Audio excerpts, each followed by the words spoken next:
You're walking down a quiet Manhattan street. It's late, maybe 3 in the morning. The usual noise is gone.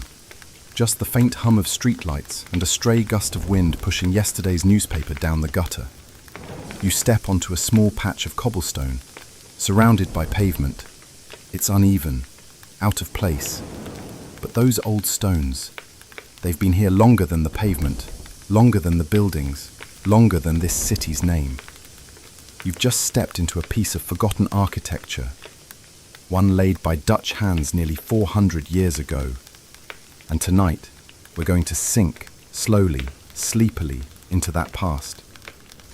Let's go back to the 1600s, to a cold, marshy tip of an island, where New York was still just a muddy Dutch outpost called New Amsterdam. Before New York was even a whisper of its modern self, the land known as Manhattan was a wild, dense island covered in old-growth forests, crisscrossed by streams, and inhabited by the Lenape people. The southern tip, what we now call Lower Manhattan, was mostly marshland, tangled with brambles and alive with mosquitoes in the summer. But, to the Dutch West India Company, this swampy outpost held value, not for its beauty or fertility, but for its location. At the mouth of the Hudson River, it was the perfect spot for controlling trade up and down the coast and into the continent. The company had a vision, not of a bustling metropolis, but of a trading post, efficient, minimal, temporary. In 1624, they sent over the first settlers, about 30 families, brickmakers, blacksmiths, carpenters, farmers. Not quite the city founders we imagine. Many were simply poor families from the provinces, recruited for cheap labor, and promised land or wages that often never came. They arrived at a muddy shore with no docks, no buildings, and no clear leadership. Their first job? To stay alive through the winter. Their second? To build something that could support Dutch shipping. They began with what they knew, Dutch bricks and wood-framed buildings, fashioned after homes in Amsterdam. But there was a problem. The terrain didn't want to be tamed. The Dutch settlers had brought bricks with them across the Atlantic. Literally, ships that carried goods from Holland often used bricks as ballast, stacked in the hulls to weigh the ships down evenly. When they reached New Amsterdam, the settlers pulled them out and used them to line fireplaces, build chimneys, and reinforce the muddy street paths. These were bricks fired in Holland, thinner and longer than English bricks, with a distinctive orange hue. If you walk along some corners of Lower Manhattan today, near Stone Street, for instance, you might still spot them peeking through repairs in the sidewalks. Silent markers of another city beneath the one we know. The streets of New Amsterdam weren't paved in the way we think of city paving. Most were dirt paths turned to mud in rain and frozen ruts in the winter. But in some places, especially near the fort or key trading zones, the Dutch tried to lay cobblestones. Small rounded stones were pressed into sand and gravel beds, with brick gutters along the sides to help with drainage. These early streets weren't luxurious, they were practical, but they were also deeply personal. Settlers would often pave the path directly in front of their own homes, using whatever they had, wooden planks, oyster shells, or imported bricks, creating an uneven patchwork that mirrored the city's early disorder. In 1658, something unusual happened. The citizens of New Amsterdam petitioned the Director General of the colony, Peter Stuyvesant, for a paved street. The dirt path that would become Stone Street had grown intolerable, muddy, impassable, and littered with waste from both animals and humans. It stank, people slipped, wagons got stuck. Something had to be done. Surprisingly, Stuyvesant agreed. But he didn't offer city funds. Instead, he ordered that residents pave the street themselves, at their own expense, brick by brick, stone by stone, and so they did. Stone Street became the first cobbled street in what would eventually become New York. It was narrow, uneven, and not particularly elegant, but it was a breakthrough. For the first time, the colony had a model, a street with rules. Homes along Stone Street were also ordered to build uniform stoops, raised entrances above the muck, which began to give the settlement a sense of formality. The paving of Stone Street marked something else too. the slow shift from outpost to community, from survival to planning. It would be another century before true citywide infrastructure developed. But Stone Street was a whisper of what was to come. Of course, building the street was only the beginning. Maintaining it was another story. New Amsterdam's early sanitation laws were enthusiastic, if not always enforced. Residents were forbidden from dumping chamber pots into the street, but few obeyed. Animals roamed freely, pigs, goats, chickens, all leaving behind their own contributions. In the winter, snow mixed with dung and mud to create a thick, foul-smelling slush. Street maintenance became a community task. Men were drafted into street cleaning parties. Some were assigned to dig drainage ditches or haul away refuse. And yet, by all accounts, the streets remained rough, uneven, and often unwalkable. This wasn't just poor city planning, it was a clash of priorities. To many settlers, the streets weren't public infrastructure. They were personal paths, maintained only as needed.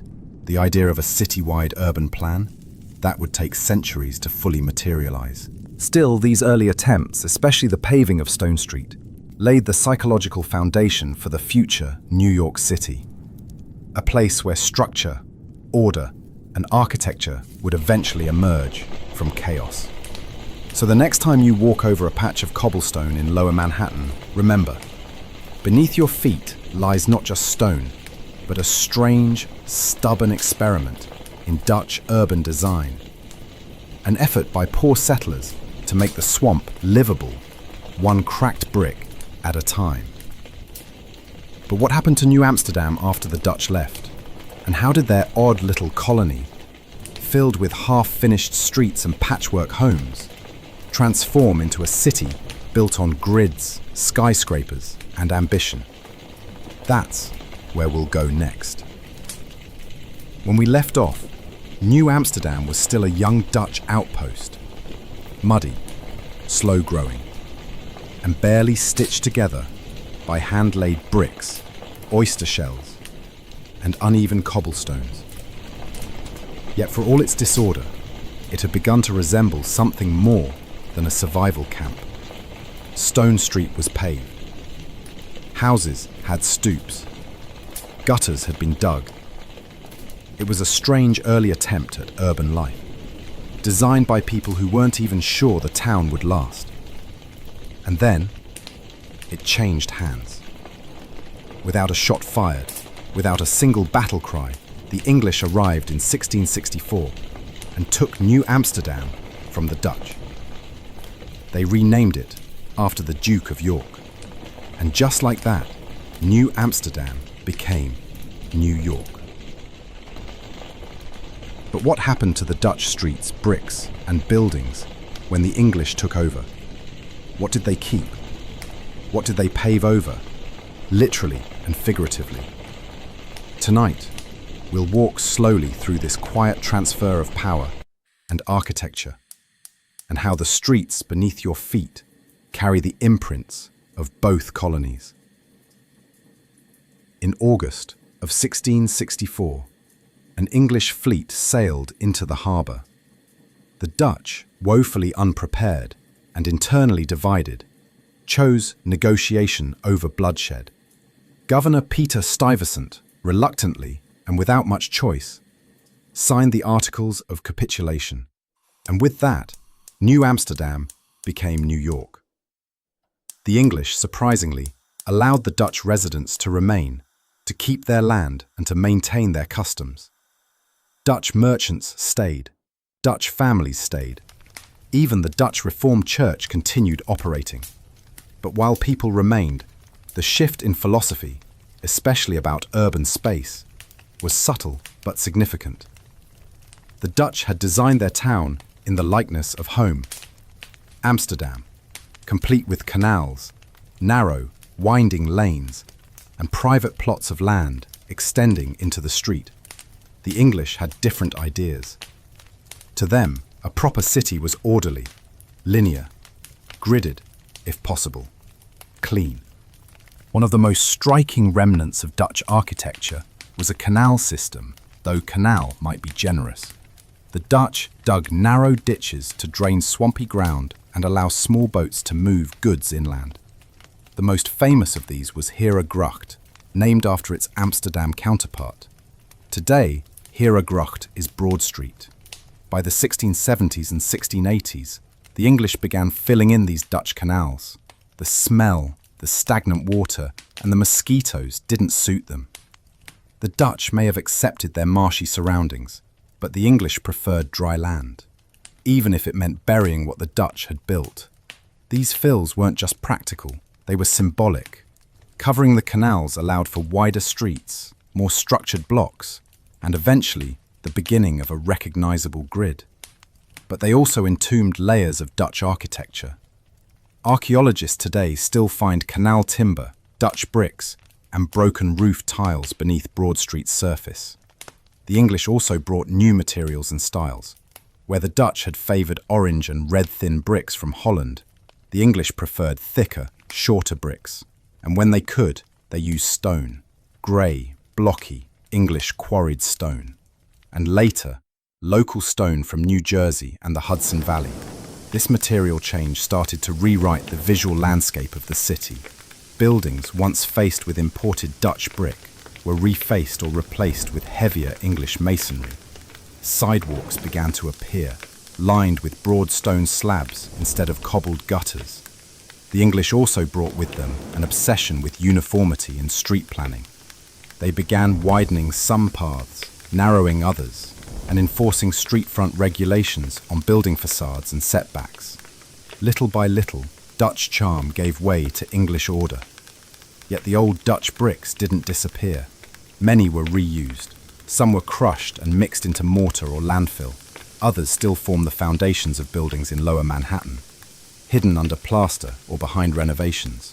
Even today, restorations of pre-revolutionary buildings often reveal those thin, unmistakable Dutch orange bricks, tucked into basements and chimneys. The Dutch had built New Amsterdam according to natural topography, following hills, marshes, streams, and personal preference. The result was a maze of angled, unpredictable streets, like Bridge Street, Beaver Street, or Pearl Street, that wove through the colony without any unifying plan. The English didn't tear this down. They simply overlaid their own order when they could. By the early 1700s, city planners had begun straightening intersections and connecting roads, hoping to impose clarity on the inherited chaos. But Lower Manhattan's twisted grid, especially around Wall Street and the financial district, still reflects that original Dutch layout. That's why the streets there don't follow the neat uptown grid. They're old, they're Dutch, and they survived. Not by design, but by inertia. The true city grid wouldn't come until the Commissioner's Plan of 1811. But long before that, the English began imagining New York not as a colonial outpost, but as a growing city, a place to invest, expand, and refine. To them, the Dutch past was useful, but in the way an old foundation is useful for a new house. It wasn't just the bricks or the streets that changed, it was the meaning of space. Under the Dutch, New Amsterdam was centered around community-owned commons, open marketplaces, and a church at its heart. The English introduced a more segmented city, divided by class, by purpose, by proximity to trade and power. Street names changed too. Heerstraat became Broadway. Pearlstraat became Pearl Street. Smits Vlaai, the area of Dutch blacksmiths and sailors, became a forgotten term, overwritten by East River expansion. The language of the land slowly anglicized, erasing Dutch names from maps and memory. And yet some traces resisted. Bowery, from the Dutch word bouwerij, meaning farm, still marks the old farm road that stretched north from the colony. Harlem kept its name, so did Brooklyn, derived from Brooklyn. And many modern neighborhoods, from Bushwick to Flatbush, owe their names to sleepy Dutch villages that once dotted Long Island and Manhattan's outskirts. So much of Dutch New Amsterdam was layered over, paved, renamed, or forgotten. But in truth, the English didn't erase the city, they absorbed it. They inherited crooked streets, reused foreign bricks, and buried canals to make room for carriages and commerce. And underneath the British order, the Dutch chaos still sleeps. But what happened next? How did these overlapping layers of history shape the modern street grid we know today? And why did New York, of all places, eventually choose uniformity? That's the path we'll walk next. We've walked the crooked streets of New Amsterdam. We've seen the Dutch canals filled, the old bricks reused, and the English quietly layering their own ideas over the colony they inherited. By the 1700s, New York was no longer just a colonial outpost. It was a growing city, a place of ships and streets, commerce and culture. But it was also crowded, chaotic and inconsistent. Its southern end was a twisted Dutch-English patchwork. The rest was mostly woods, hills and private farms. But that would all change with a single document, the Commissioner's Plan of 1811. It would redraw New York, not just in shape, but in spirit. It would level hills, ignore streams, and slice the city into rectangles. It was the moment when New York decided to erase the past and pave the future. Tonight, we walk through that transformation. In the early 1800s, New York was at a turning point. The city had recovered from the Revolutionary War, rebuilt its port, and begun to outpace Philadelphia as America's center of commerce. But its streets were a mess. The lower half of Manhattan was dense with overlapping Dutch and British street plans, while the rest of the island was dotted with rural estates, native trails, and wild terrain. There was no consistent street system north of Houston Street, no planning, no clear vision. And so, in 1807, the New York State Legislature appointed a commission to impose order. Their goal was simple: plan the future before the chaos could spread. The 1811 plan was created by three men: Gouverneur Morris, John Rutherford, and Simeon DeWitt. They weren't radical urbanists. They weren't inspired by the old Dutch layout or European city models. They were practical men with a practical task: prepare a blueprint for a population boom. And their solution was revolutionary in its simplicity. They proposed a grid, a pure, relentless, mathematical grid, 12 wide north-south avenues, and 155 east-west streets, spaced at regular intervals from Houston Street all the way to 155th. No curves, no regard for hills or streams, no accommodation for existing footpaths, property lines or history. Just lines, straight lines. It was in many ways the opposite of everything New Amsterdam had been. To implement the grid, the city had to change the land itself. Hills were flattened, streams were filled. Entire blocks were raised or lowered to fit the grid's geometry. This wasn't metaphorical, it was physical. For example, at what is now 9th Avenue and 34th Street, a 40-foot hill was carved away. In other places, marshland was drained and streets laid over what had once been ponds and wetlands. Old roads were ignored. Historic footpaths like the Boston Post Road or native trails were cut through. Buildings were moved or demolished if they didn't align with the new map. The city was remade, not by growing but by force, and in doing so, it buried the memory of the patchwork past. The grid was efficient, yes, but it had consequences. The whimsical, human-scaled, organic nature of early New York, its curves, its courtyards, its alleyways, was lost. The Dutch charm of winding lanes and public gathering spots gave way to long, straight corridors. Gone were the Dutch commons, gone were the oddly shaped plots that reflected the island's natural terrain. Gone were the accidental gathering places that had formed where paths once crossed. In their place, predictability. And yet, in a strange twist, the very stubbornness of the Dutch streets in Lower Manhattan kept them alive. Because the 1811 grid began north of Houston Street, the oldest part of the city was left untouched. That's why Wall Street still zigzags, why Stone Street still curves, why Lower Manhattan feels like another world compared to Midtown. The grid buried much of the past, but the oldest bones still protrude. The Commissioner's Plan didn't just change New York, it shaped how modern cities would be built. It influenced urban planning across the United States. It helped real estate developers predict lot sizes and values. It made navigation easy. It allowed utilities, public transport, and construction to be standardized. But it also created a kind of architectural uniformity. Row houses lined up like type on a page. Buildings had to fit their lots. Alleys disappeared. Public space became an afterthought. Until Central Park was added decades later in 1857, almost as a corrective to the grid's rigidity. Some urbanists admire the plan's clarity, others mourn what was lost, but nearly all agree. No single document has shaped Manhattan more than the 1811 grid. Tonight, if you were to walk from Battery Park to Harlem, you'd feel it. At first, the streets are uneven, unpredictable. They twist around stone churches and follow old paths. You'll pass narrow buildings with odd angles, remnants of Dutch and English days. You're walking through memory.